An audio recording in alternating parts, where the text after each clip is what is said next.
Nah, sahabat Asa TV yang dimuliakan Allah Subhanahu wa taala. Maka kemudian niaga atau transaksi yang kita lakukan dengan modal umur kita, dengan modal kesempatan yang kita punya itu, sesungguhnya adalah transaksi untuk mendapatkan, untuk sampai pada kebahagiaan yang abadi di sisi Allah Subhanahu wa taala. Nah, namun ya kan, modal itu ya, jadi modal waktu itu, nafas, ya kan? Di setiap waktu itu kan ada nafas yang kita hembuskan.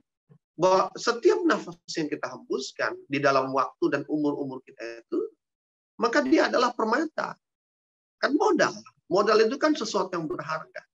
Maka kata Imam Ghazali, nafas yang sudah dihembuskan itu adalah permata.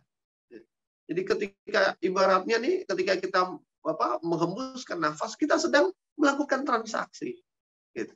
Membelinya dengan nafas itu, ya, membayarnya dengan nafas itu, dengan cara menggunakan nafas itu selalu berada di dalam kebaikan sehingga nanti kita berhak mendapatkan kebaikan.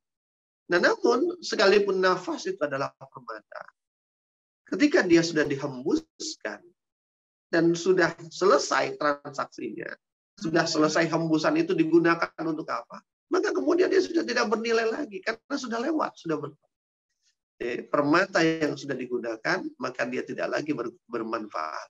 Nafas yang sudah digunakan, maka dia tidak akan lagi bermanfaat. Umur yang sudah digunakan, maka sudah menjadi masa lalu dan dia tidak bisa lagi diapa-apakan.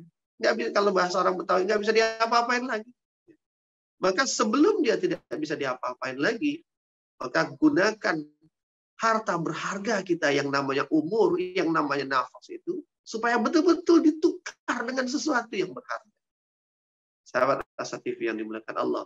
Jangan sampai kemudian kita kehilangan modal besar, tapi kita tidak mendapatkan ganti dari kehilangan modal itu dengan sesuatu yang sama besarnya, atau bahkan lebih besar lagi.